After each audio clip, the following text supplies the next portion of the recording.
가장 충격을 많이 받았던 게 회사 다닐 때 간부니까 일단 그 은행 직원들하고 상당히 친하게 지내고 이랬는데 퇴직하고 얼마 있다 이제 사업을 하려고 사업하다 보면 자금도 일시적으로 필요하고 그럴 것 같아서 가서 마이너스 통장을 하나 만들려고 상담을 했더니 박절하더라고요. 완전히 실업자 대우하고 전혀 안 되는 걸로 얘기를 해서 돈만 안고 나오긴 했지만 가장 힘들더라고요, 그때. 그래서 현직에 있을 때 그런 준비들은 좀 하시는 것이 좋겠다.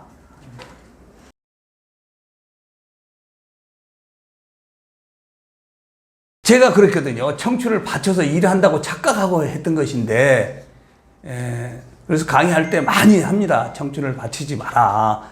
본인은 청춘을 바친다고 바치지만 회사에 볼 때는 모두가 다 평범한 직장인이라고 생각을 하고 회사에 도움이 된다고 생각하지 않습니다. 그래서 누가 그 자리에 와도 그 일을 할 수 있을 것으로 회사는 생각하고 있는데 본인만 청춘을 바치고 가정도 소홀히 하고 모든 걸 다 떠나서 열심히 하는데 그게 큰 의미가 없다. 근데 제가 이제 사람을 데리고 써보니까 회사에 남아서 늦게까지 일하시는 분보다 자기 일 다 하면서 회사에 도움을 주는 직원들이 더 필요하더라고요. 그런 직원들이 결국은 좋은 직장으로 다시 이직에 가고 회사에도 큰 도움을 주고 그래서 청춘을 바치지 않고도 잘 할 수 있다. 그 말씀을 드리는 겁니다.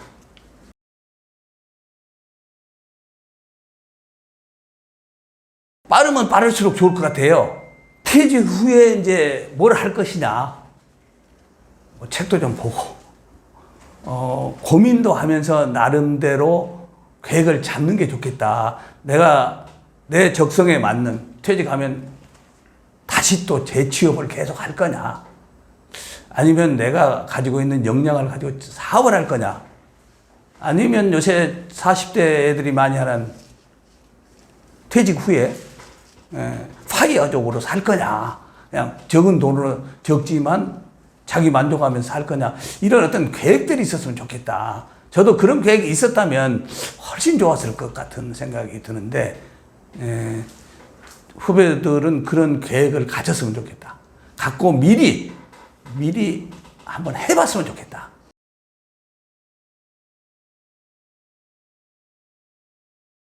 지금 완전히 퇴직하신 공장장 모임에 가면 그냥 같이 즐기는 거 말고 아무것도 하는 게 없습니다. 그분들은. 뭐 봉사할 게 있으면 용돈 벌 거 있으면 하는데 그런 역량이 없어요. 아예. 특히 임원이나 공장장으로 퇴직하신 분들은 거의 역량이 없습니다. 결제하는 역량 말고는 아무것도 없어서 그래서 만나서 골프 치고 산행하고 막걸리 먹는 정도만 하시고 현직에 퇴직해갖고 현직에 계신 분들 좀 있습니다. 대학 강의도 하시고 그다음에 무슨 자문이나 고문으로 계신 분들하고는 업무 얘기를 좀 하기는 하지만 과거의 업무는 얘기하지 않고 현재 업무에 주로 많은 얘기를 하시죠.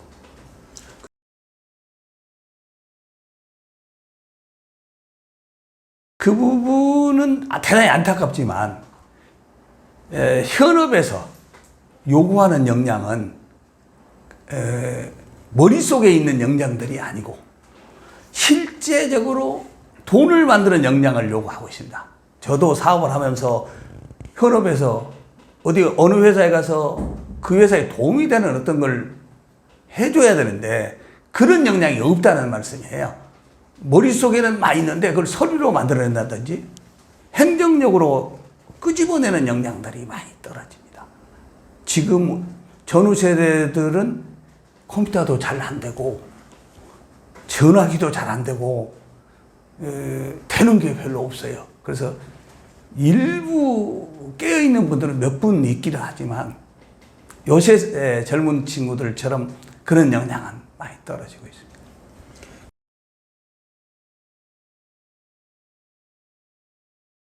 많이 써봤습니다. 그분들 역량이 있을 것으로 하고 써보는데 대부분 실패합니다.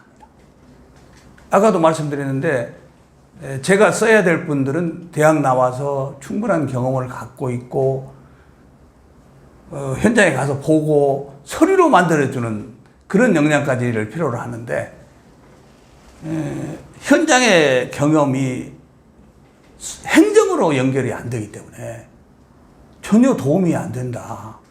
여러 번의 실패 경험이 있습니다. 현장의 경험도 많고 역량도 뛰어나신데 결과적으로 결과물이 안 나오니까 애로사항이 많습니다.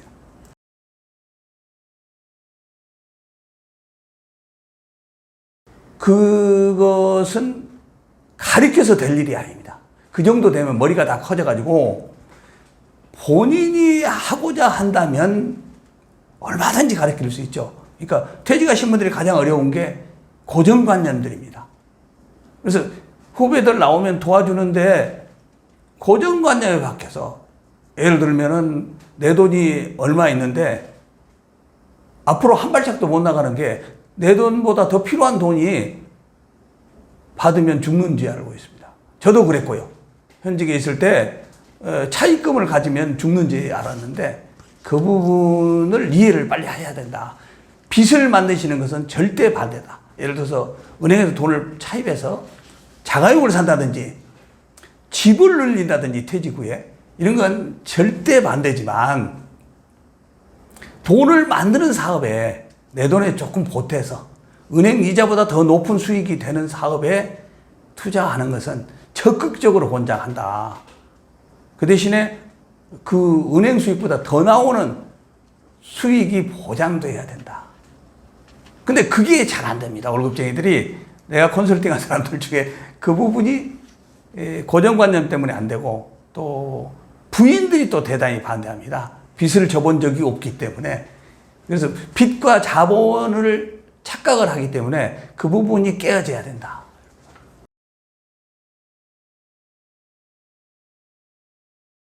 제가 하고 있는 그 퇴직 공장장 모임도 그렇고 또 현직 임원들이 하는 검찰청 모임, 거기는 현직 사장들하고 현직 임원들이 하시는데 현직 임원들은 거의 다 뭐 이제 언젠가는 퇴직이 임박해 있는 분들인데 거기서도 직급은 전혀 부르지 않습니다. 선후배로 다시 돌아오고 친구처럼 지내고 그렇지 직급은 그렇게 중요하지 않은 게 연령대가 비슷합니다. 대학 나와서 뭐 20년, 30년 다 근무 연령이 비슷한데 회사 사정에 따라서 부장이거나 상무이거나 전무이거나 잘 올라가신 분은 사장도 있지만 연령대가 비슷하고 경력이 비슷해서 직급은 전혀 거기서 호칭도 안 되고 부르지도 않습니다.